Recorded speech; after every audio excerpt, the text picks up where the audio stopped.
Estamos aquí ni más ni menos que con Álvaro García Linera.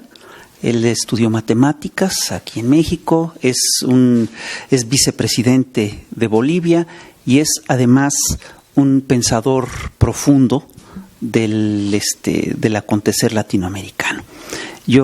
Estamos haciendo esta entrevista para el Instituto Nacional de Formación Política de Morena y quisiéramos hacerle una serie de preguntas. La primera es, ¿cuál es la importancia, según usted, del triunfo de Andrés Manuel López Obrador en las elecciones pasadas de México? En la historia de México constituye un hecho extraordinario porque rompe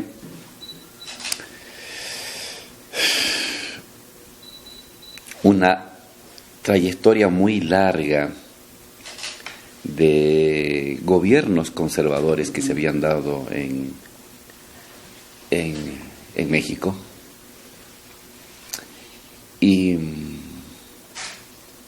manifiesta un despertar nacional y generalizado con la capacidad de transformar estructuras políticas. Décadas atrás se habían dado movimientos muy importantes en México. El zapatismo 20 años atrás o menos, el movimiento de los estudiantes en los años 80 y de los maestros el 68, han sido como oleadas de movilización social que interpelaron al orden estatal, pero o fueron derrotados o no lograron generalizarse como un movimiento que logra irradiarse hasta la organización del Estado. Hoy sí. Eso es algo muy, muy, muy importante, es algo extraordinario. Se comentaba en América Latina que las estructuras de dominación en México eran tan sólidas, tan largas, tan imperturbables, que pese al carácter tan radical, tan importante de estos movimientos anteriores, nunca habían logrado conmover esta losa de las estructuras de dominación. Y ahora esa losa aparentemente inquebrantable se resquebrajó. Y no solamente en una región, sino en todas partes de México. Y uno puede verlo como un gran despertar, como un gran despertar continental.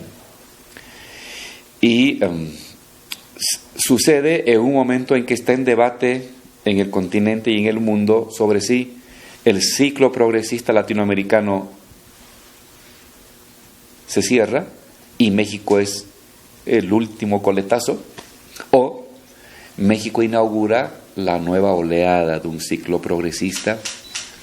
Me inclino a esa idea y veremos qué sucede a fin de este año, donde va a haber un conjunto de elecciones y de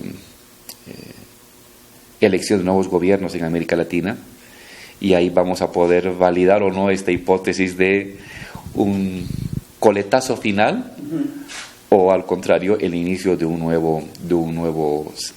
nueva oleada que por supuesto recoge parte de la herencia de la primera oleada, pero a la vez también sabe criticar fraternalmente los errores que se cometieron en la primera oleada. Entonces, me inclino a pensar que es el inicio de una nueva oleada, pero lo que ha sucedido en México ha generado una conmoción mundial. Es un país muy grande, una economía muy grande, al lado de Estados Unidos, que no es poca cosa, y que en las puertas de Estados Unidos se dé un proceso como el mexicano, habla de que ha tenido que haber sucedido algo muy fuerte, muy profundo en el alma del pueblo mexicano para poder romper este conjunto de mecanismos de control, de dominación, de regulación, de normalización, que habían prevalecido durante décadas. Entonces, lo que ha pasado en México es un acontecimiento mundial, no solamente latinoamericano, tiene una dimensión planetaria. ¿Cuáles son los retos que puede enfrentar, digamos, este gobierno mexicano, digamos, en un sistema global que todavía en el cual todavía el proyecto neoliberal sigue siendo hegemónico? Yo creo que el proyecto neoliberal es un proyecto hegemónico fracturado o hegemónico cansado. Está en una crisis muy profunda, porque ni sus mismos propugnadores ahora confían en él. Estados Unidos. Resulta que Estados Unidos abandona el discurso globalizador, el discurso del libre comercio, o comienza a combinar libre comercio para ciertas cosas con un tipo de proteccionismo ultranacionalista. El control de su frontera, el establecimiento de barreras arancelarias contra ciertos productos de México, contra los productos de China, contra los productos de Canadá, contra los productos de Europa. Eso hace 10, 15 años era impensable, era como un sacrilegio ante el credo neoliberal de que globalización, libre empresa era la manera de salvar al mundo y de consolidar el destino final de la humanidad. Y resulta que los que propugnaban eso como Biblia son los primeros en quemar esos preceptos. Inglaterra, que es donde emergió esta corriente ultraconservadora a nivel mundial en los años 80, ahora se ha salido de la Unión Europea y apuesta a un enfeudamiento local. Y paradójicamente los de economía centralizada y estatalizada y de partido único se convierten en los aladiles de la libre empresa y hablan de la globalización, los comunistas. Entonces, como que si el mundo se hubiera puesto de cabeza. Los comunistas hablan de libre empresa y los privatistas y los liberales ahora hablan de proteccionismo. Es un buen momento para el mundo porque se han roto los esquemas y se presenta un mundo muy caótico. Entonces, en estos tiempos el neoliberalismo sigue siendo el proyecto dominante, pero ya no es un proyecto dominante que seduce. Está ahí casi por inercia de los años 80, 90 y se puede mantener todavía mucho tiempo, pero se va manteniendo degradándose, pervirtiéndose. ¿Quién puede decir ahora que la libre empresa y el libre comercio y la globalización es el que va a generar el bienestar del mundo y es el destino final de la humanidad? Cuando alguien habla así, uno se le puede reír en su cara, porque el mundo está buscando desesperadamente distintas opciones, comenzando por Estados Unidos, que se ha vuelto proteccionista, terminando en Inglaterra, que también se ha vuelto proteccionista. Y entonces, todos los que todavía aún se aferran a este dogma, lo hacen ya sin convicción, lo hacen sin seducción. Y cuando un proyecto pierde la capacidad de convicción y de seducción, es un proyecto que se va agotando. Puede arrastrar todavía años y quizás décadas, pero ya no es un proyecto irradiante. Es como ver un cadáver insepulto que todavía camina como en las películas de los muertos vivientes y claro, y usted puede ver así ahora este proyecto neoliberal. No estoy hablando que el capitalismo se ha agotado. Estoy hablando de que este modelo de capitalismo está cansado, está andando como un zombie. Y en ese estado de situación de putrefacción moral puede ocasionar muchos problemas y muchos desastres, guerras, abusos, maltratos. Lo estamos viendo en la frontera mexicana, norteamericana, por ejemplo, cosas que laceran la dignidad humana. Y uno jamás había pensado que podía suceder cosas así y que se pudiera hablar de eso con una impavidez inmoral. Entonces, en este escenario de caos planetario, de derretimiento, de agotamiento del proyecto neoliberal, emergen, ¿qué es un gobierno progresista? Es un intento de mirar más allá. Es un esfuerzo complicado, con limitaciones, pero un intento social, colectivo, por saltar de este pantano putrefacto en el que se está hundiendo cada vez más el proyecto del cual nos habían dicho que era el destino final de una humanidad redimida. Y resulta que no así. Es una humanidad martirizada, y de ese martirio humano, concentración de la riqueza, incremento de la pobreza, mayores desigualdades. Hay pueblos que intentan mirar un poquito más allá o ver un después de este neoliberalismo. América Latina lo ha intentado, algunos han logrado pasos interesantes, otros se han quedado a mitad de camino, han intentado, han vuelto a retroceder, pero es una búsqueda. Es una obligación humana el ver maneras de superar el neoliberalismo. Es un tema hasta ya de responsabilidad moral y humana, porque tal como está ya diseñado este modelo neoliberal, ya no es capaz de resolver los grandes apremios de la sociedad. Mayor justicia social, mayor derecho, mayor distribución de la riqueza, ya no. ¿Cuáles son las tareas de un gobierno que intenta saltar o salir de este estado de degeneración social y económica caracterizado por este neoliberalismo en estado de agotamiento? Buscar en sí mismo, en su propia historia, en sus propias posibilidades, opciones distintas. Yo ayer argumentaba, no hay una receta. Es decir, bueno, checklist, no hay. Lo que sí está claro es que uno tiene que tener una mirada muy heterodoxa del mundo.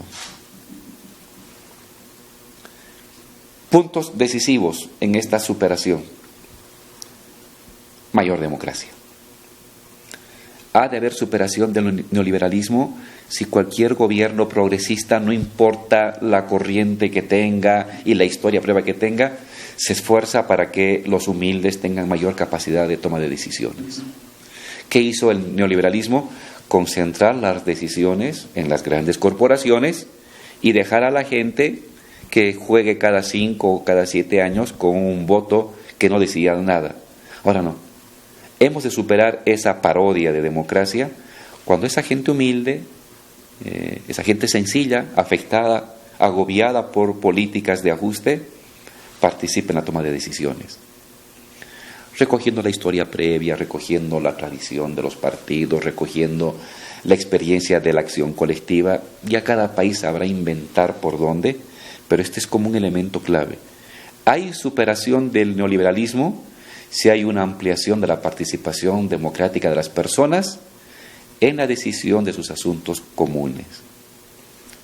Desde la vida en un barrio, en una colonia, el agua, el alcantarillado, la luz eléctrica, la seguridad ciudadana, hasta los temas grandes. ¿Qué va a pasar con los recursos naturales de un país?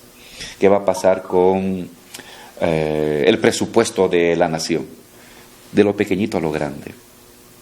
El segundo elemento, la segunda tarea paralela, complementaria, es un nuevo régimen económico que sepa enfrentar este caos planetario de una manera muy creativa y selectiva.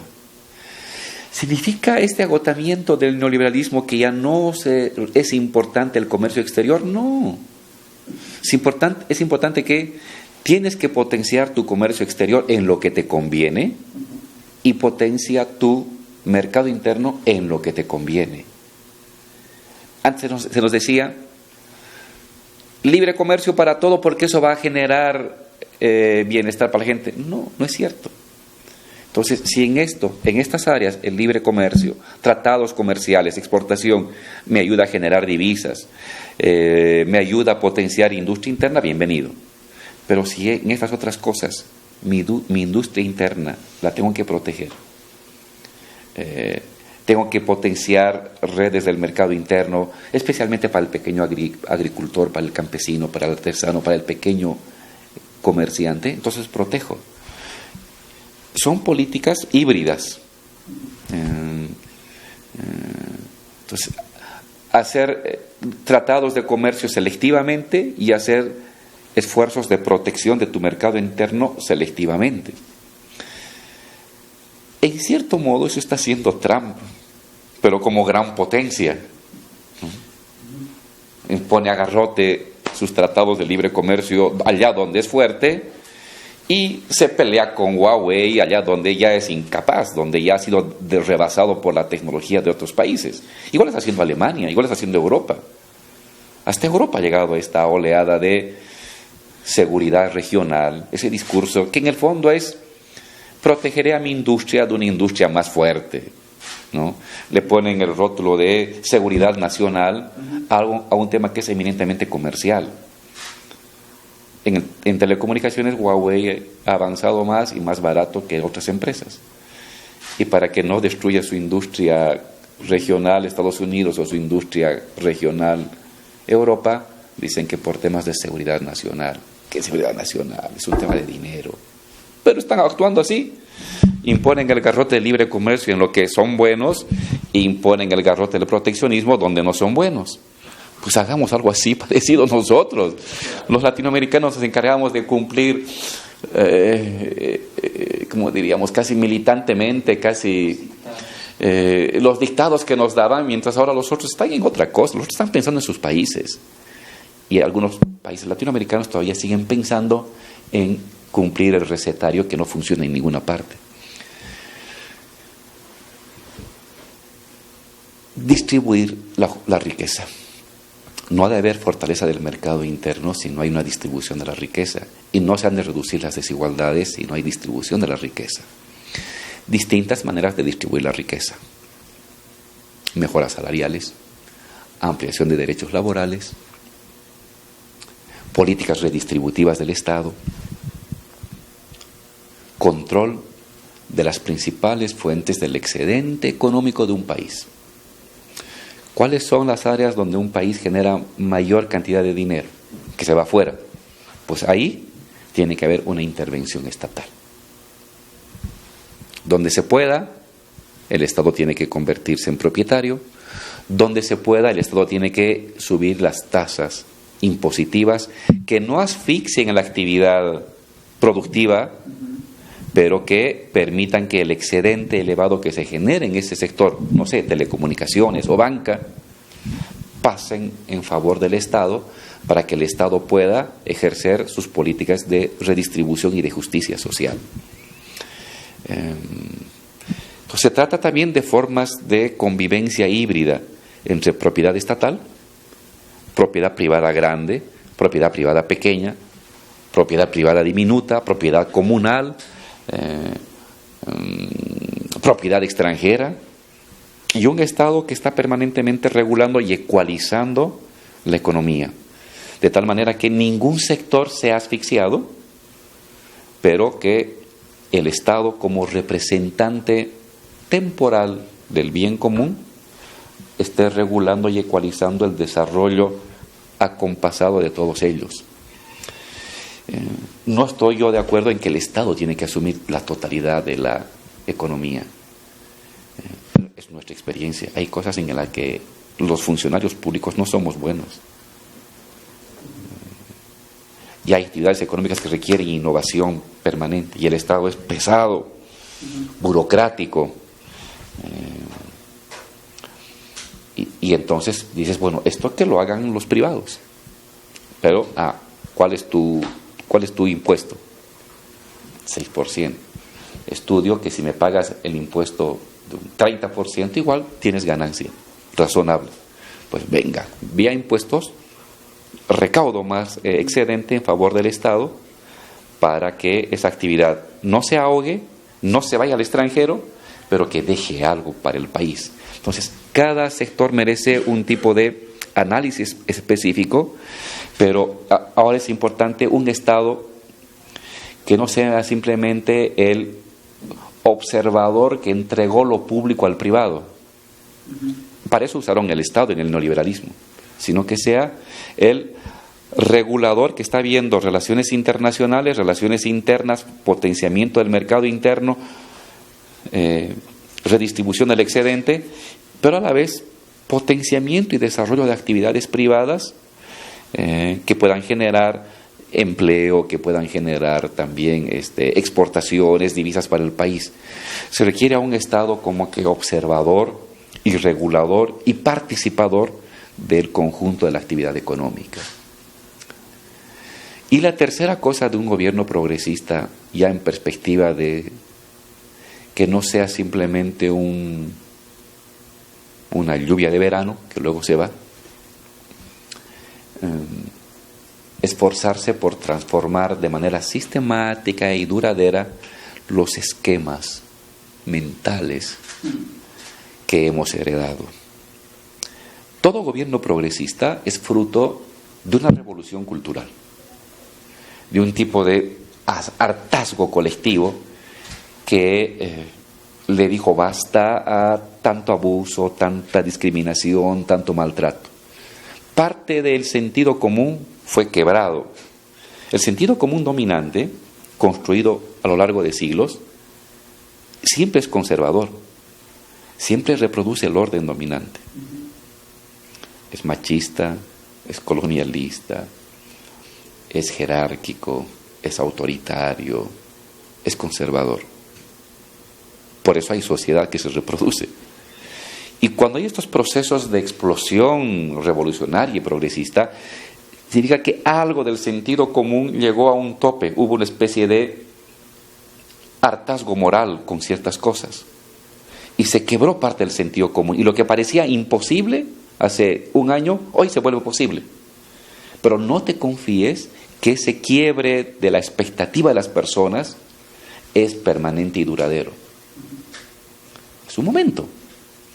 Y tú tienes que hacer el esfuerzo desde la sociedad civil y desde el Estado para que ese quiebre del sentido común conservador heredado y construido a lo largo de siglos y reforzado a lo largo de décadas, que la fisura se convierta en una hendidura y la hendidura se convierta en un precipicio y vaya sustituyendo los viejos preceptos morales por otros preceptos morales más progresistas, más solidarios, más altruistas.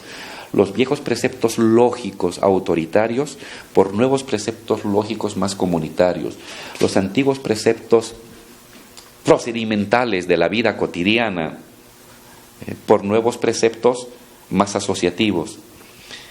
Solo esto puede permitir que la emergencia de un gobierno progresista deje huella a lo largo de los siguientes años y no sea un proceso que en la siguiente elección otra vez va por atrás.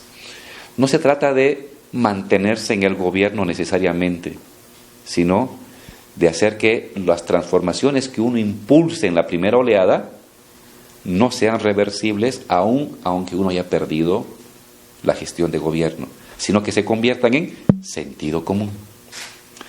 Sí, el acto de solidaridad, el acto de entendimiento que la distribución de la riqueza es importante, el acto de entendimiento de que el papel del Estado también tiene que tener un papel productivo y que lo que hacemos como país, como México, como Bolivia, es bueno, tan bueno como lo que se hace en Estados Unidos o en Europa, en fin. Si eso que uno hace como gobierno progresista se convierte en sentido común, aunque usted ya no esté en el gobierno, ese sentido común en la gente, en el vendedor, en la ama de casa, en el estudiante, en el profesional, va a hacer que cualquier gobierno que venga, tenga más o menos que adecuarse a este nuevo sentido común progresista. Entonces, para mí, la manera de la inmortalidad de la acción de un gobierno progresista radica en si logra transformar el sentido común. En el fondo, la política es una lucha por la gestión y el monopolio del sentido común de la sociedad. Sentido común es lo que hacemos sin reflexionar por qué lo estamos haciendo.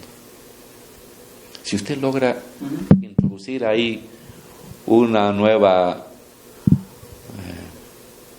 orden lógico, un nuevo sistema informativo cerebral, esté o no esté quien introdujo esa información en el cerebro, igual el cerebro va a actuar en función de los parámetros y el horizonte de acción de esa información. Entonces, para mí la tercera tarea importante, que requiere formación política, actos simbólicos, lucha cultural, transformaciones lingüísticas, nueva formación de la estructura familiar, nuevo sistema educativo, muchas cosas, pero de la cultura, si uno ya logra introducir ahí el nuevo orden lógico, entonces su transformación ya no depende de usted, ya es como una especie de horizonte social que habrá de continuar con variantes, independientemente si el partido político que dio el impulso está o no está en gestión de gobierno. Una última pregunta, si me permite. Dentro de todo esto, ¿cuál es la importancia de la formación política en estos procesos? Provenimos de una generación, no, los que estamos los dos, no tanto los jóvenes que están acá, que nos formamos políticamente. Fuimos a grupos de lectura, participamos en marchas. Y posiblemente lo hacíamos con la esperanza de participar de algún cambio revolucionario del país, pero sabiendo íntimamente que quizás nunca íbamos a ver ese cambio revolucionario, pero que valía la pena pelear por él. De hecho, otras 2 o 3 generaciones anteriores a nosotros hicieron lo mismo. Se prepararon, lucharon, se esforzaron, se formaron y se murieron. Y luego vino otra generación, o los mataron. Y luego vino otra generación y otra.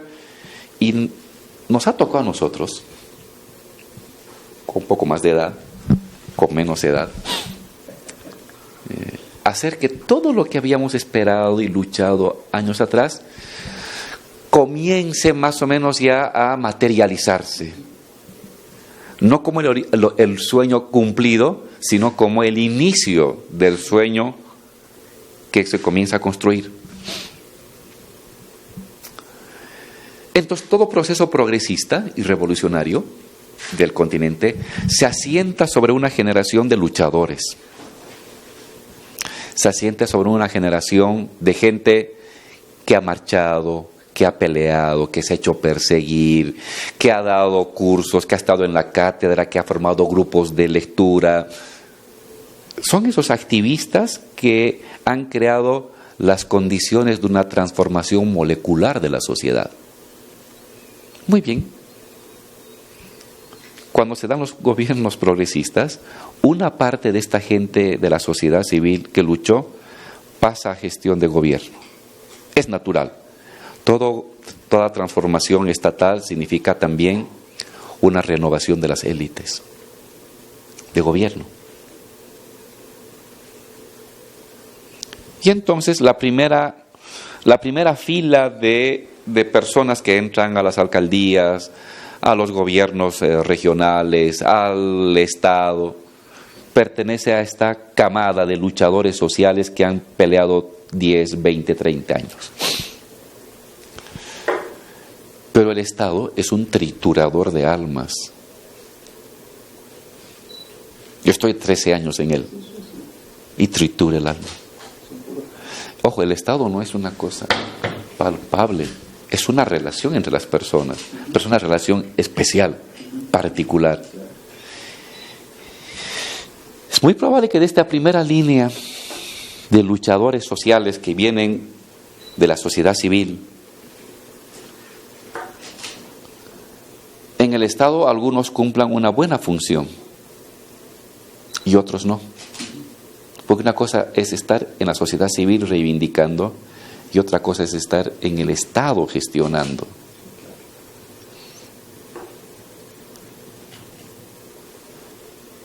En un año, en 2 años, o en 3, o en 4, o de aquí a 7, muchos de los que entraron en la primera oleada van a quedar en el camino, triturados por la gestión pública, opacados, no es lo suyo, no entendían bien, no se sienten cómodos, o fracasaron.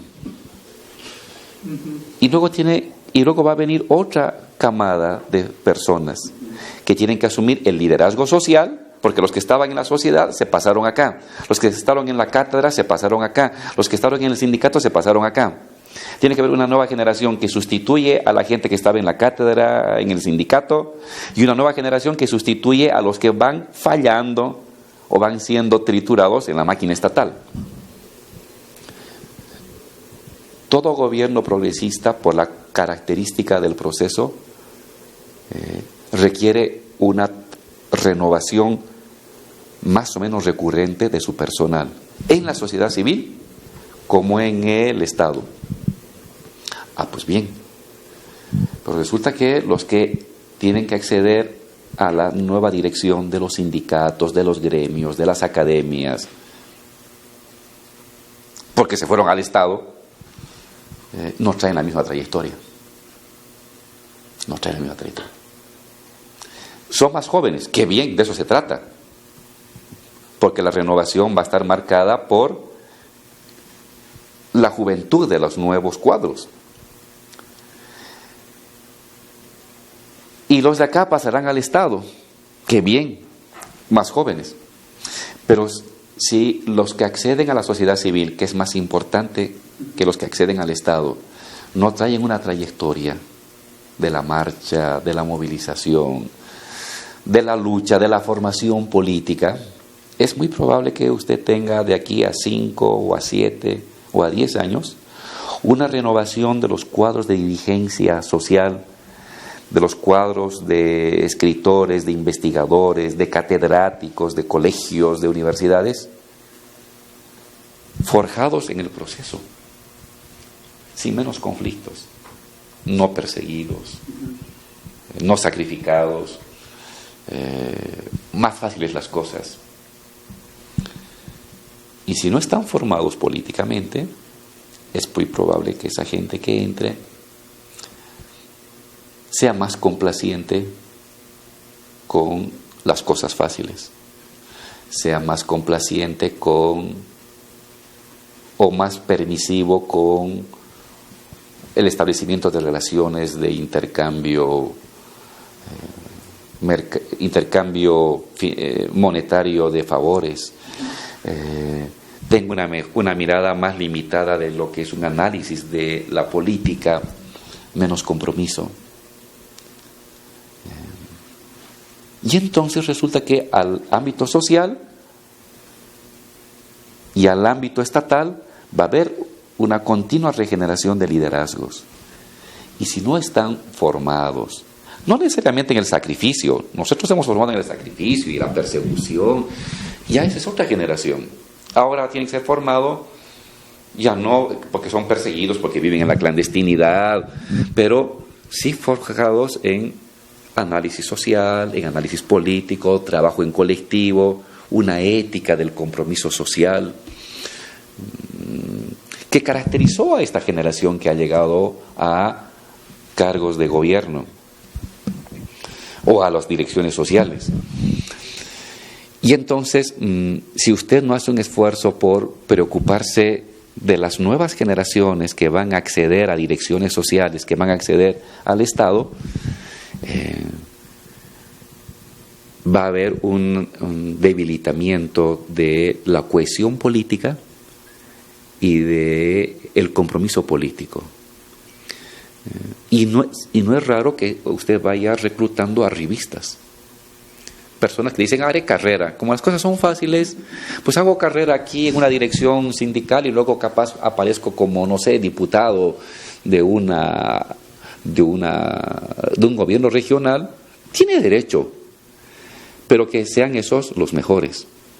No los torturados, pero sí los que se esforzaron en formarse, leer, tener un conocimiento lo social, estar vinculado con las bases sociales. A eso yo llamo formación. No es haberse leído El Capital de Marx, sino es tener las suficientes herramientas de un análisis de lo social, de un análisis de lo político, de un entendimiento que sin lo social no hay gobierno progresista, alguno duradero y estable, que se es gobierno si es que se va a trabajar para mejorar lo social. No se llega al gobierno para tener un cargo y un puesto garantizado durante los siguientes 7 años. Ese tipo de cosas requieren una formación política y requieren un tipo de temple político. Estar en el Estado es muy fácil ser objeto y caer en la tentación de usar lo público para el bien privado.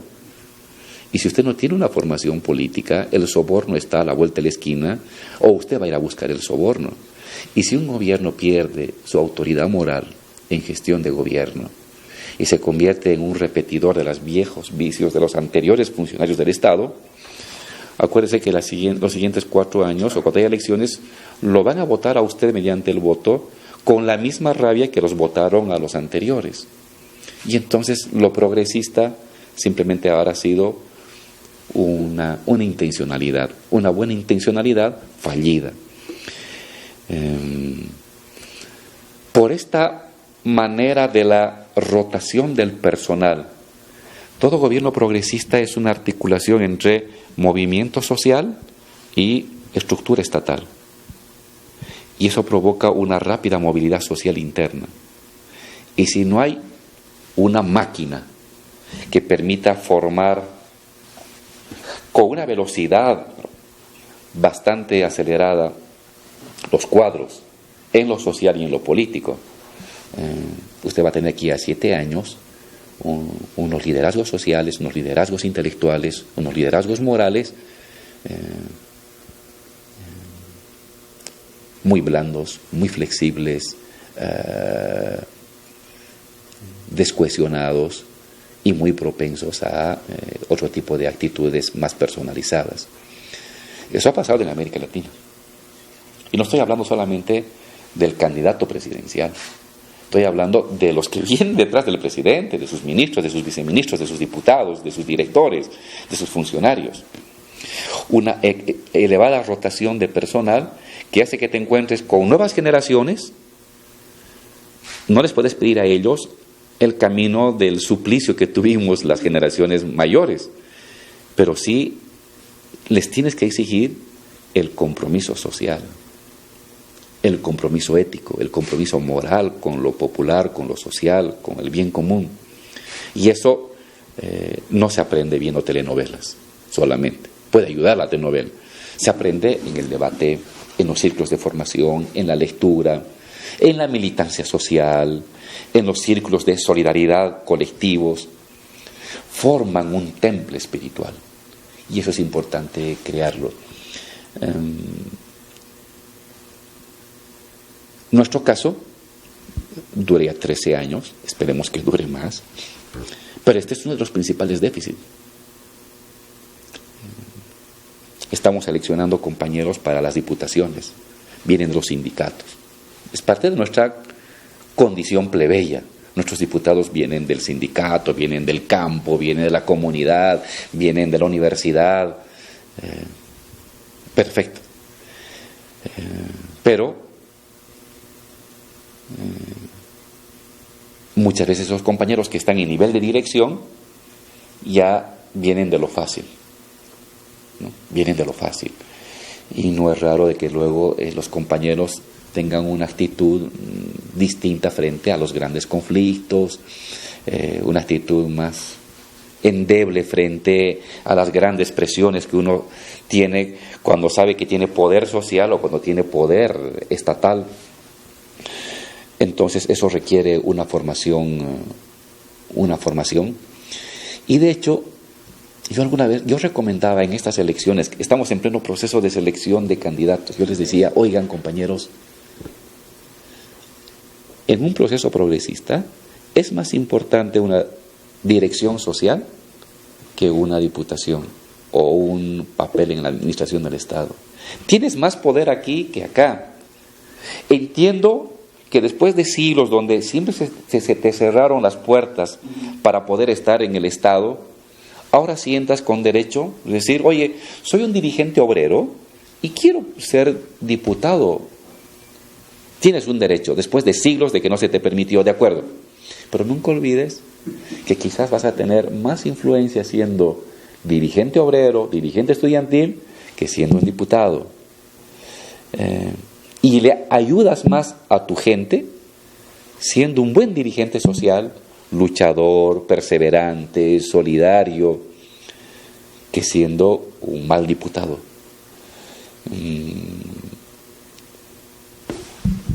Y si no tenemos la capacidad de ir reemplazando cuadros en ambos niveles, ¿qué vas a hacer? De aquí a 5 o 7 años vas a tener que recurrir a los cuadros de los otros partidos. Y cuando llegas a eso, ¿cuál es la diferencia entre tu partido y el partido opositor? Si al final estás reclutando a los militantes de los otros. Por degeneración interna, no por derrota externa, sino por degeneración interna, tú otra vez te has ido desplazando social y clasistamente hacia el otro bando. Y que al final, en perspectiva larga, los otros ganaron. No te ganaron en las elecciones, te ganaron porque fueron más hábiles en la formación de la gente, en los cuadros de la gente y en el dominio del sentido común. Entonces, este tipo de peligros presenta un gobierno progresista visto en perspectiva de mediano plazo. En lo inmediato, no, todo es bonito, todo está excelente, no hay de qué preocuparse de los cuadros porque vienen de la lucha, en fin. Pero espera 3 años, espera 4 años. Y creo que esta es mi hipótesis de la renovación acelerada de la dirección social y estatal se va a dar. Y si ahí llegas a ese momento y no tienes las nuevas oleadas de sustitución de los cuadros, estás perdido. Porque vas a acabar tu gestión de gobierno con los cuadros y los funcionarios de los viejos gobiernos y al final vas a estar haciendo lo que los viejos gobiernos estarían haciendo. Entonces, la formación de los cuadros no es un tema de obstinación de viejo izquierdista. A veces uno lo ve, no, pues es que es la vieja escuela de los izquierdistas que les gustaba reunirse. No. Es tan importante. Se vuelve más decisivo que tener 20 diputados en la Asamblea. Se vuelve más decisivo que, estar presente en un ministerio o haber tomado una decisión de estatizar algo. Claro que uno a veces no se da cuenta de eso. Yo lo vivo con angustia, desesperada angustia. Este proceso ha durado harto y ojalá que dure más, sin mí, con otras personas, pero otras personas que hagan que no se perviertan, no se desvíe las cosas que uno había planificado como horizonte para generar mayor justicia social e igualdad en la sociedad. Por eso yo felicito que hagan un esfuerzo por escuela de cuadros de manera sistemática. Es más, si me piden una recomendación, ¿qué es lo que yo quisiera hacer? Ojalá lo hagan ustedes. Yo no pude hacer porque no puedo estar escindido entre parlamento, ejecutivo y social.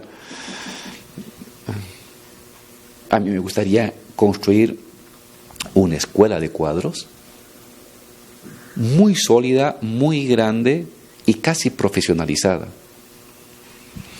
Un lugar donde vienen dirigentes sociales, jóvenes, estudiantes, profesionales, y se quedan 3 meses. Duermen, comen ahí, o 2 meses. Y donde tienes profesores estables.